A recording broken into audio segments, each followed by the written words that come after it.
Hello, everybody, again. Welcome back to some GOPO lessons. This is Unit 2, Chapter 4. We're talking about Congress, specifically today, the leadership in Congress. Now, I know these are a little bit different from our usual notes, but I wanted to use these because it actually gives you some photographs of the people who are in charge right now, not just names and stuff. Okay, so first we're going to talk about the House of Representatives. So the leadership in the House of Representatives does look different from the leadership in the Senate. So just kind of keep that in mind. So the top dog in the House of Representatives is the Speaker of the House. So that position right now is held by Nancy Pelosi, who's a Democrat from California. The person or the party, the majority party, meaning the party that has the most people in the House of Representatives, gets to pick the Speaker of the House.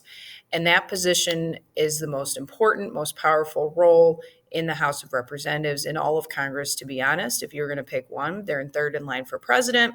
And their job is to see over all of the House of Representatives and preside over them and then decide on calling on debates. They also get to approve committees. They have lots of different power.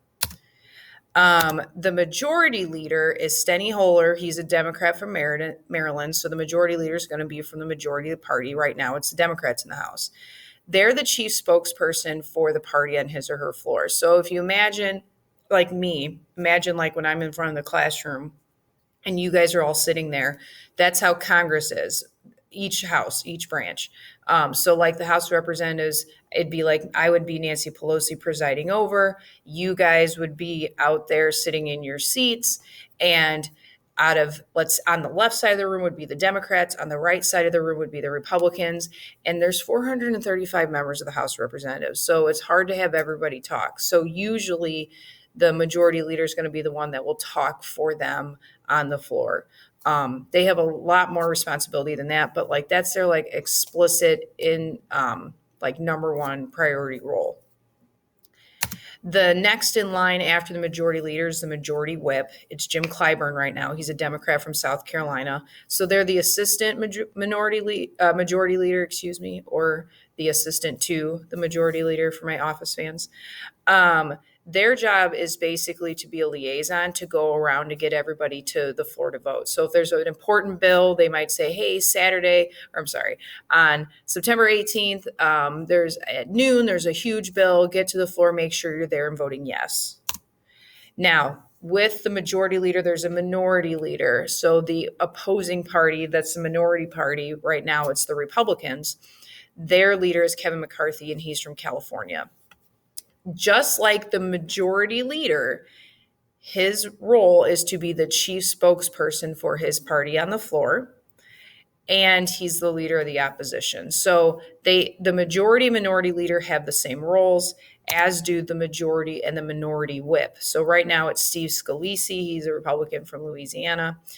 Same exact roles as the majority whip. He is the assistant to the leader of his party, and he's the liaison, the one that would be, hey, there's a bill September 18th at noon, go there and vote no. That would be their job. All right, now we're going to move on to the Senate. So you probably have seen this guy before. His name is Mike Pence. He's the vice president of the United States. So why in the world is he a senator? He's not a senator, but he is the president of the Senate. That's like one of the two jobs that actually says the vice president can do in the Constitution. So right now, he is in charge of the Senate and he'll preside over it. He really doesn't have any power besides just to like keep order in the room and to break ties, since the Senate has an even number of people. So if there's ever a 50-50 tie, and since he's a Republican, obviously that vote would go in favor of the Republicans. And they don't really go there that much. They're not there all the time. So because he's not there all the time, they have another position, and this actually is a senator known as the president pro tempore. They're basically there to preside over the Senate when the president of the Senate or aka the vice president, isn't there. His name is Chuck Grassley. He's a Republican from Iowa. How do you pick the president pro tempore? They have to have a couple of qualifications. Number one, they're from the majority party. So as you can see, the Republicans are the majority party and in the Senate currently. And number two, they or the other qualification, I apologize, is that they're the most senior member of that party. So they've been in the Senate the longest in that party. That's how they get that job. So like I said, again, when the president of the Senate's not there, they're basically taking over to preside. The president pro tempore is also in the presidential succession line. So he's in line after the speech of Nancy Pelosi. So it goes president, vice president, speaker of the House, and then president pro tempore. Now, the most powerful position, they do have a majority leader, just like the House of Representatives, but in the Senate, the most powerful position is the majority leader. Just like in the House, their main job is to be the chief spokesperson for the floor. But since the like one that presides over it, which is the president of the Senate or the president pro tempore, they really don't have much power. The power lies with the majority leader. And that's Mitch McConnell, and he's a Republican from Kentucky. So right now, we have a divided Congress because the House is ruled by the Democrats and the Senate's ruled by Republicans. So there's a lot of gridlock, not much gets done. The majority whip has the exact same job as the majority whip in the House. They're the assistant leader and they're the liaison. In the House, in the Senate, it's John Thune from South Dakota. They also have a minority leader. This is Chuck Schumer. He's a Democrat from New York. He is the chief spokesperson for the Democrats, who are the minority party in the Senate on the floor. And so if they have a majority leader, a minority leader, a majority whip, they're also going to have a minority whip. And hey, look who it is. He's from Illinois. That's Dick Durbin. He is just the same job as we saw with the other whips, assistant leader and the liaison. To get party members to the floor to vote. Now, those are the main dogs, but the vast majority of Congress's work is done in committees. They don't just like present a bill and then it just goes to the whole floor to discuss. They send it to committees that specialize in certain areas to look over the bill with more of a fine-tooth comb and debate it there before it actually officially gets voted upon. Each one of those committees has leaders, and they are basically chosen for several reasons. Number one, you get to be a leader of these committees if your party is the majority party. So the Democrats get to pick the leaders for the House committees, and then the Republicans are picking the leaders for the Senate committees. They also base your leadership position on your areas of expertise and also if you've been there for a long time, so based on seniority. So in the House, the Speaker chooses the leaders, and in the Senate, the majority leader chooses the leaders. So here's a couple I have on here. These are pretty famous members of Congress that are on TV all the time. Lindsey Graham actually ran for president against President Trump in 2016. He's a Republican from South Carolina. He's on the Senate Judiciary Committee. He's the chair of it. And one of the reasons they put him there is not only is he one of the more senior members of the Senate, but he also is a lawyer. So he knows a lot about the law. And then Maxine Waters is a Democrat from California. She is the lead of the House Financial Services Committee because she has some expertise in finance.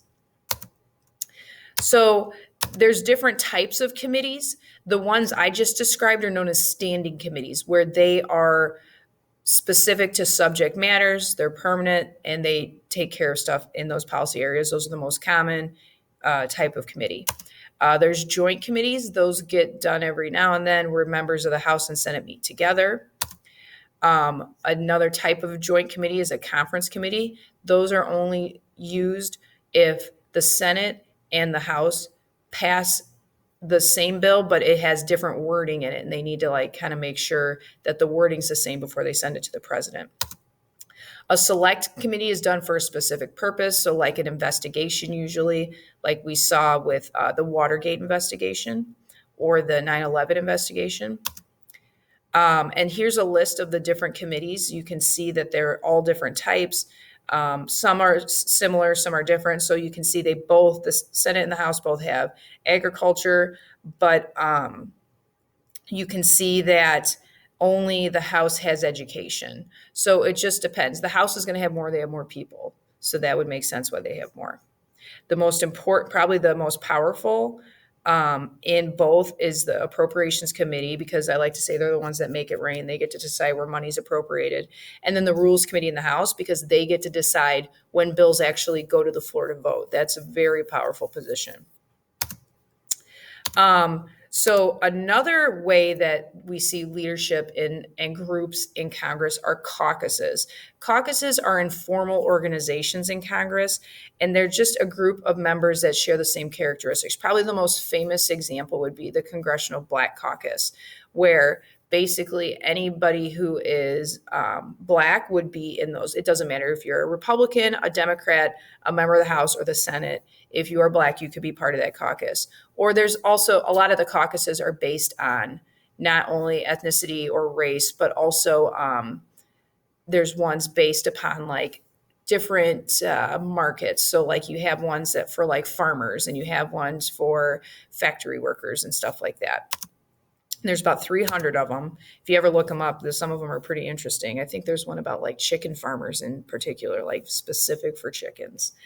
And what they do is they don't like have any formal powers, but what they can do is basically like unite and say, we want this bill passed. And if you don't pass it, you're not getting our votes for Bill B. So you can, they definitely have a lot of power. And a lot of times they can be more effective than lobbyists. Lobbyists are people who work outside of the government, that work for like, let's say like the NRA, and they'll come and talk to congressmen and be like, hey, make sure that you pass this bill and we'll continue to fund your campaign. But they can be more powerful. I mean, they're already inside the government, so that gives them the power, where lobbyists are outside the government. And that's it. So that gives you an idea of the leadership. There are leadership positions in it. It makes it better organized, and it changes every 2 years because of the elections. There's a chance that things could get shaken up. So by the next election, you might see that the House could become Republican and the Senate could become Democrat, or they could both be ruled by Republicans or both ruled by Democrats. That happens, and it switches every 2 years. So wait and see what happens with that. Have a good one.